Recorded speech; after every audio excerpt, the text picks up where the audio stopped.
Salam sejahtera Malaysia. Denyut nadi suara rakyat bergema di channel ini. Terima kasih kerana bersama-sama dalam channel ini untuk mendapatkan berita-berita terkini yang sensasi, mantap dan terbaru. Bagi anda yang pertama kali bersama dalam channel ini, jangan lupa tekan butang subscribe, like dan share. Terima kasih sekali lagi. Denyut nadi suara rakyat bergema di channel ini. Berita terbaik di channel ini. Kita jumpa lagi. Salam sejahtera Malaysia. Malang sekali bagi Sanusi. Akhirnya kalah lagi dalam kes fitnah. Kali ini Sanusi dilarang oleh mahkamah untuk mengulang kenyataan fitnah terhadap Anwar. Aduh, susah jugalah. Balik-balik fitnah. Sekarang ini berambur-ambur fitnah. Di mana-mana fitnah. Ini diterbitkan di Sinar Harian. Sanusi dilarang ulang kenyataan fitnah terhadap Anwar. Datuk Seri Muhammad Sanusi Madnor dilarang untuk mengulang semula dan menerbitkan semula kenyataan yang memfitnah Datuk Seri Anwar Ibrahim di media sosial, laman web dan mana-mana platform sehingga kes saman difailkan Perdana Menteri terhadap Menteri Besar Kedah itu diputuskan oleh mahkamah. Peguam Datuk S.N. Nair yang mewakili Anwar berkata, Hakim Mahazan Mataib membenarkan permohonan interparti injuksi di pohon pengurusi Pakatan Harapan itu pada prosiding yang telah dijalankan secara dalam talian pada Selasa di Mahkamah Tinggi Alor-Setar. Perintah injuksi itu bagi menghalang defendant iaitu Muhammad Sanusi, kaki tangan atau ejennya daripada mengulangi atau menerbitkan kenyataan-kenyataan serupa yang mempunyai kecenderungan untuk menggambarkan plaintiff iaitu Datuk Seri Anwar Ibrahim sama ada secara langsung atau sindiran atau dengan sindiran dalam mana-mana saluran media sosial defendant, laman web dan mana-mana platform lain sehingga pelupusan kes saman, kata Nair ketika dihubungi. Menurut Nair, mahkamah menetapkan 19 Februari 2024 untuk pengurusan kes di hadapan pendaftar menerusi e-review.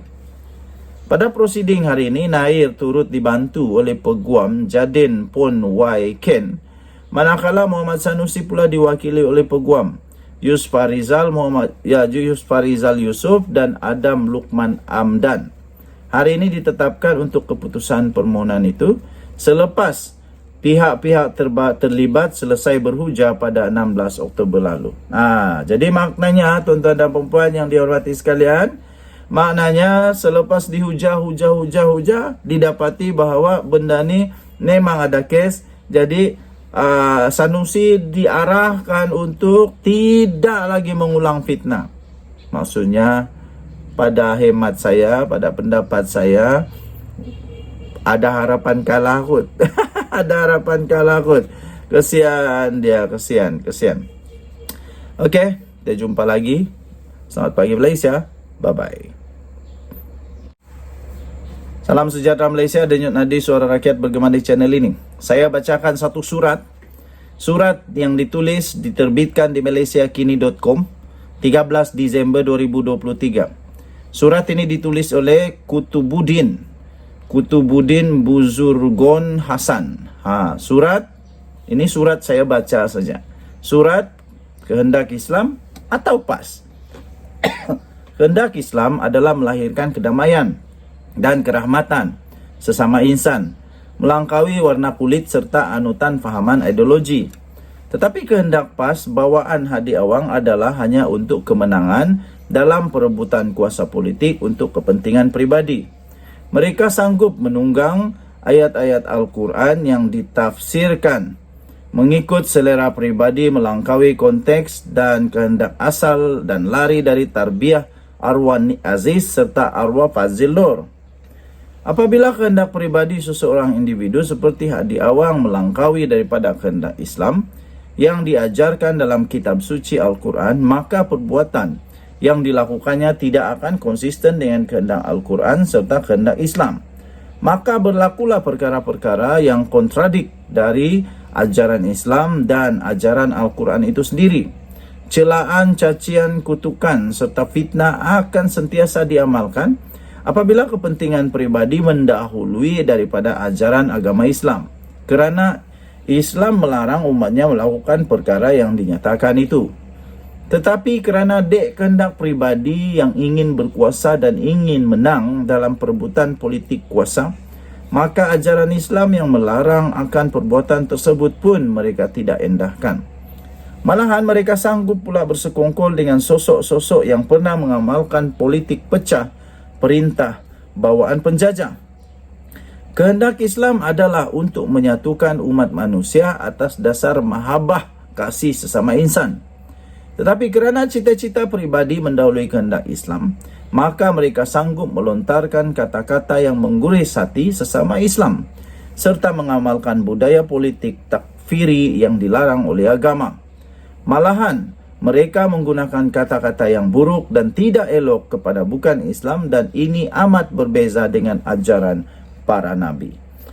Surat ini ditulis oleh Kutubuddin Buzurgon Hasan, iaitu seorang pensara sebuah Institut Pengajian Tinggi Awam IPTA di Pantai Timur. Sila maklum, tulisan ini tidak semestinya mencerminkan pendirian Malaysia kini.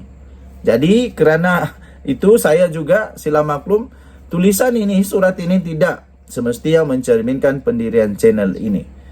Denyut Nadi Suara Rakyat bergema di channel ini. Untuk mendapatkan surat ini, anda boleh masuk ke malaysiakini.com 13 Disember 2023 bertajuk Surat Kehendak Islam atau PAS.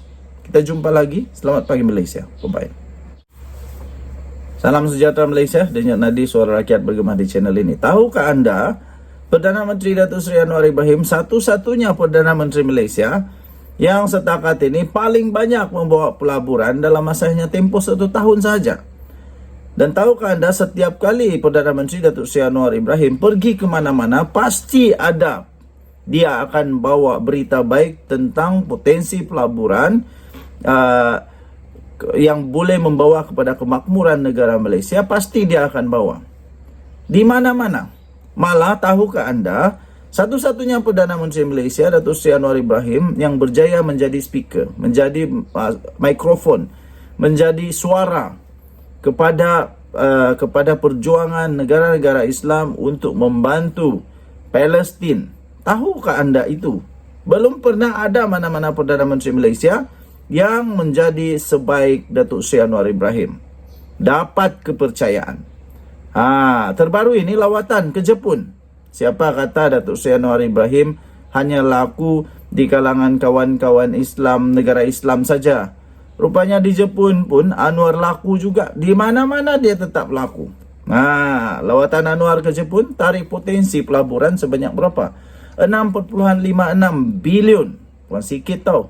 Perdana Menteri berkata, hubungan Malaysia-Jepun menyaksikan anjakan baru dari segi kerjasama pelaburan, perdagangan, pendidikan dan teknologi.